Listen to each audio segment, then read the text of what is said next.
Hi hello ನಮಸ್ತೆ, ಎಲ್ಲರೂ ಹೇಗಿದ್ದೀರಾ? ನೋಡಿ, ಬೆಳಗ್ಗೆನೇ ಸುಂದ್ರಿಗೆ ಬಿಸ್ಕೆಟ್ ಹಾಕ್ತಾ ಇದ್ದೀನಿ. ಕಾಲೇಜಿಗೆ ಅಂತೇಳಿ ಬಸ್ ಹತ್ಕೊಂಡು ಹೋಗ್ತಾ ಇದ್ದೆ. ಕಾಲೇಜ್ ಇರಲಿಲ್ಲ, ಇವತ್ತು ಕ್ಲಿನಿಕಲ್ಸ್ ಇತ್ತು. ಕ್ಲಿನಿಕಲ್ಸ್ಗೆ ಅಂತ ಹೊರಟೆ. ಸಂಜೆ 4 ಗಂಟೆ ಅಷ್ಟೊತ್ತಿಗೆ 4 ಗಂಟೆಗೆ 5 ನಿಮಿಷ ಅಷ್ಟೊತ್ತಿಗೆ ವಾರ್ಡ್ ಬಿಟ್ಟೆ. ಹಾಸ್ಪಿಟ್ಲ್ ಬಿಟ್ಟು ನಡ್ಕೊಂಡು ಹೋಗ್ತಿದ್ದೆ.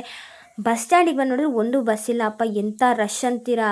ಆಮೇಲೆ ಹೆಂಗೋ ನಮ್ಮ ಕಂಡಕ್ಟರ್ ಅಂಕಲಿಗೆ ಸೀಟ್ ಹಾಕಕ್ಕೆ ಹೇಳಿ ಸೀಟ್ ಹಾಕಿದ್ರು. ಪಾಪ ಕೂತಿದ್ದೆ. ಹೋಗ್ತಾ ಇದ್ದೀನಿ. ಮನೆಗೆ ಬಂದಮೇಲೆ ನೋಡಿದ್ರೆ ನಮ್ಮ ಅಜ್ಜಿ ಮತ್ತು ನಮ್ಮಮ್ಮ ಏನೋ ಭಾಳ ಡೀಪಾಗಿ ಏನೋ ಡಿಸ್ಕಷನ್ ಮಾಡ್ತಿದ್ರು. ಅದನ್ನು ಕೇಳಿಬಿಟ್ಟು ನನ್ನ ತಲೆ ಅಯ್ಯಯ್ಯೋ ತೋ ಅಂತ ಅನ್ನಿಸ್ತಾ ಇತ್ತು. ನಾನು ಮತ್ತು ಅಮ್ಮ ಟೌನಿಗಂತ ಹೊರಟ್ವಿ. ನಮ್ಮ ಅಣ್ಣನ ಪಾಪುದು ನಾಮಕರಣ ಇತ್ತು. ಸೊ ಹಾಗಾಗಿ ಅದಕ್ಕೊಂದು ಡ್ರೆಸ್ ಗಿಫ್ಟ್ ಮಾಡೋಣ ಅಂತ ಹೇಳಿಬಿಟ್ಟು ಹೋಗ್ತಾ ಇದ್ದೀವಿ. ನೋಡಿ, ನಾನು ಈಗ ಟೌನಿಗಂತ ಬಂದಿದ್ದೆ. ಇಲ್ಲಿ ಫುಲ್ ಪೊಲೀಸ್ ಪ್ರೊಟೆಕ್ಷನ್. ಯಾಕಂದರೆ ಮಂಡೇ ಮುಖ್ಯಮಂತ್ರಿ ಅವರಾದಂತಹ ಸಿದ್ದರಾಮಯ್ಯ ಅವರು ಸೇತುವೆ ಓಪನ್ ಮಾಡೋಕ್ಕೋಸ್ಕರ ಬರ್ತಾ ಇದ್ದಾರೆ. ಏನು ಪೊಲೀಸ್ ಪ್ರೊಟೆಕ್ಷನ್ ಅಂದರೆ ನಾಳೆ ಫುಲ್ ಅಂಗಡಿ ಎಲ್ಲ ಕ್ಲೋಸ್ ಅಂತೆ ಸಂಡೇ. ಮತ್ತು ಪಾರ್ಕಿಂಗ್ ಎಲ್ಲ ಮಾಡಬಾರ್ದಕ್ಕೆ ನಾನು ಒಂದು ದೃಢ ನಿರ್ಧಾರ ಮಾಡಿದ್ದೀನಿ. ಏನಂದರೆ ನನ್ನ ಡಿಗ್ರಿ ಲೈಫ್ ಮುಗಿದ ಮೇಲೆ ನಾನು ಮುಖ್ಯಮಂತ್ರಿ ಆಗಬೇಕು. ಆಮೇಲೆ ನಾನು ನಮ್ಮ ಊರಿಗೆ ಬರಬೇಕಾದ್ರೆ ಹಿಂಗೆ ಅಂಗಡಿ ಎಲ್ಲ ಕ್ಲೋಸ್ ಮಾಡಿಸ್ಬೇಕು ಅಂತ.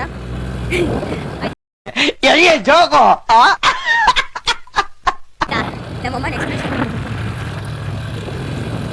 ಬಟ್ ಬಟ್ಟೆ ಅಂಗಡಿ ಮಾತ್ರ ಓಪನ್ ಇರ್ಬೇಕು. ನಂಗೆ ಬೇಕಾಗಿದ್ದ ಬಟ್ಟೆ ಎಲ್ಲ ತಗೊಂಡು ಬರಬೇಕು ಮುಖ್ಯಮಂತ್ರಿ ಆದಾಗ.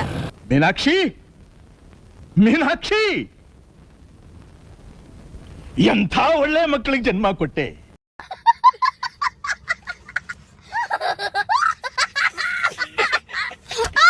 ಸಿಎಂ ಆಗಬೇಕು ಅಂತ ಇರೋ ಕಲ್ಪನೆಯ ಕನಸನ್ನ ಇಟ್ಕೊಂಡು ಈ ವ್ಲಾಗನ್ನ ಇಲ್ಲಿಗೆ ಮುಗಿಸ್ತಾ ಇದ್ದೀನಿ. ಎಲ್ರಿಗೂ ಬಾಯ್ ಬಾಯ್. ಅಷ್ಟೇ.